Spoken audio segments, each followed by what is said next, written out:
Emily Joyce, which is an incredible story. I mean, she has the opportunity right now to literally work with one of the biggest supermodels in the world on an art piece. Emily Joyce, she is Italian Canadian, and she's going to be sharing her story with us. Emily, first off, how are you doing? How's your quarantine? Quarantine, I'm doing okay. I feel like I've been turning to art a lot to be able to deal with this time and kind of fill the days with color and excitement for those days that seem really long and hard to deal with. And now this magazine submission, this work I had to create in collaboration with Gigi, has added some more excitement to quarantine, I guess. Of course, it's almost perfect timing. I mean, you get this opportunity to work on such an important art piece. You're going to be published in B Magazine, and you have so much time now to work on it.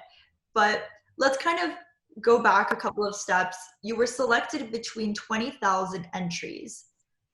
How did that feel? How did that happen? Talk to us just about the entire process from the moment you found out about the contest. Okay, so Gigi Hadid had posted around the beginning of April that she was searching for artists to be contributors to the second edition of the Gigi Journal, which is an insert in V magazine that she would usually shoot images for. But since quarantine happened and everyone had to work remotely, she had decided to dedicate this next entry of the Gigi Journal to artists from around the world that brought her joy. So she was asking for artists to tag their work on Instagram with the tag Creativity X Gigi, and then she would go through all the submissions and choose 20 artists to be contributors. So it just happened that she saw my work and after I tagged it. And it was really funny because I had woken up one morning, and as many of us do in the morning, I was just scrolling through Instagram before I got out of bed. I saw this post and I was like, oh, might as well try. Like, let's see, I'll just tag her in some of my work. So I tagged her in about 6 of my posts. But at that time, I think it was the second day that the post had come out, and there were already 2,000 people who had tagged their work. So I was like, there is no way she is going to see what I had posted. And then she ended up seeing it and choosing it, it was amazing. Did you feel at any point like, okay, maybe I have a chance? Like, did she like one of the posts? Was there any kind of indication that you were like, I could do this? Quite honestly, no. I was with how many people had already tagged their work, and the submissions were open for another 3 weeks. I was like, and like you said, they got 20,000 submissions. So I was like, by that time, my work is going to be drowned in a sea of so many other amazing artists that are showing their work on Instagram, that there's no way she's going to see what I posted. So it was quite a surprise. Like, by the time that she had messaged me saying that I had been chosen to be one of the artists, I had kind of forgotten about the fact that I tagged my work in it, because it was around 4 weeks later where she messaged me. So no, I did not think that I was going to get chosen, but it was such a great surprise and such an honor. How did that feel? Did you see the notification right away?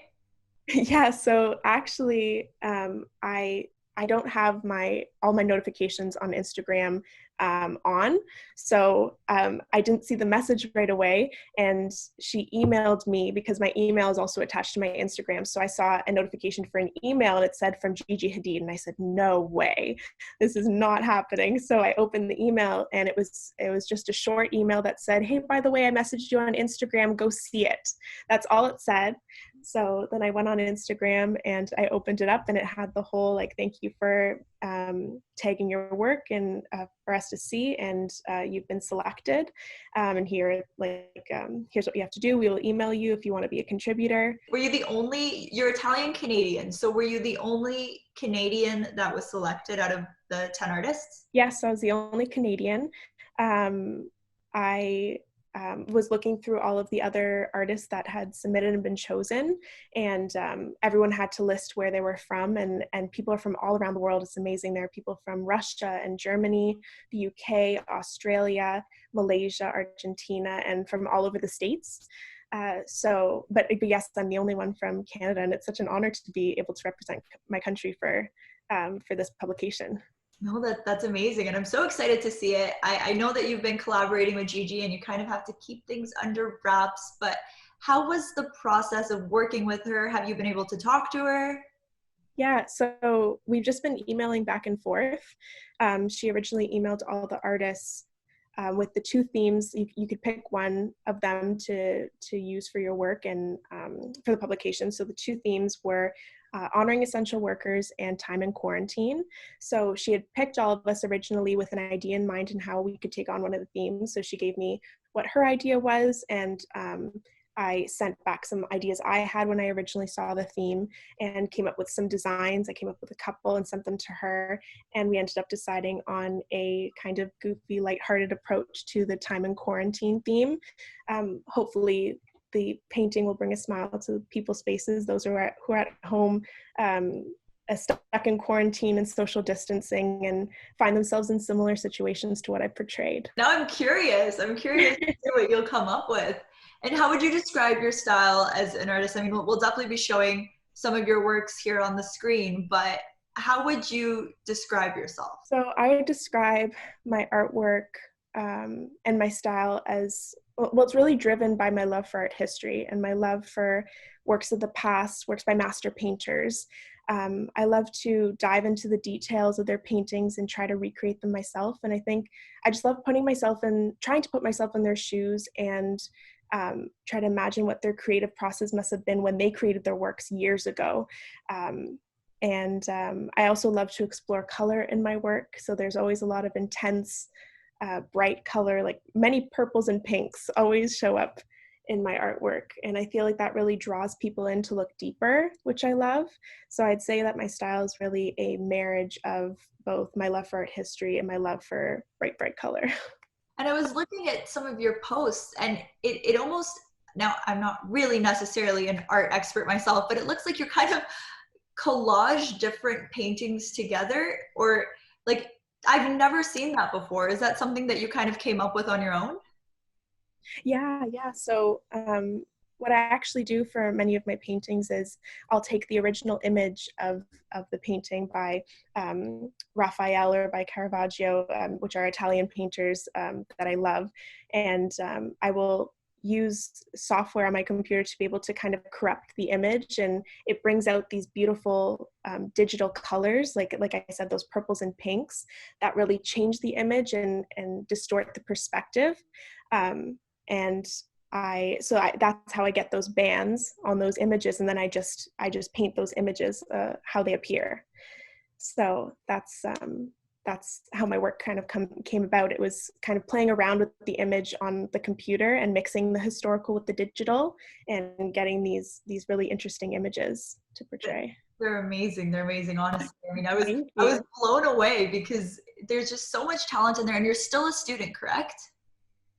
Yes, so right now I'm in my master's of art conservation, so I'm studying to be a paintings conservator. I created most of these works that you see on my Instagram were created in my undergrad when I did my Bachelor of Fine Arts. Amazing. And do you think that being Italian Canadian, does your culture kind of come out into your work? I'd say that Italian artists really influenced my work, Italian artists of the past. So like I said, like Botticelli, Michelangelo, Italian Renaissance and Baroque artists. Italian Renaissance and Baroque artists really inspire me because of all the detail that they incorporate in their art. And I had the privilege 2 years ago of being able to visit Italy and those world-renowned museums that I've always wanted to see, the ones in Rome and in Florence, and I got to see these works up close and study them. So I'd say that that part of Italian culture is very much prominent in my work. And now we're all looking forward to obviously seeing what you came up with Gigi. When can we see it in the magazine? Do you have any details on when we can expect to see your work in the magazine? Yeah, so originally the publication was supposed to come out to go to print at around the end of next week, but in light of what has been happening in the States and with the murder of George Floyd and the protests and the Black Lives Matter movement, Gigi has decided to open up the submissions again to Black American artists, activists, and writers to also be contributors for the work and use V Magazine as a platform to amplify their voices during this time. So she has opened up the submissions and is now collaborating with even more artists. So the publication is going to be even bigger and better now, which is amazing. So I'm not really sure when it's going to come out, but hopefully around the end of June, maybe July, but V Magazine will definitely be posting about it, so stay tuned. Amazing, Emily. Well, thank you so much for joining us, and congratulations once again on really bringing light to Canadian art and on everything that we know you're going to do after this. Thank you so much. Thank you.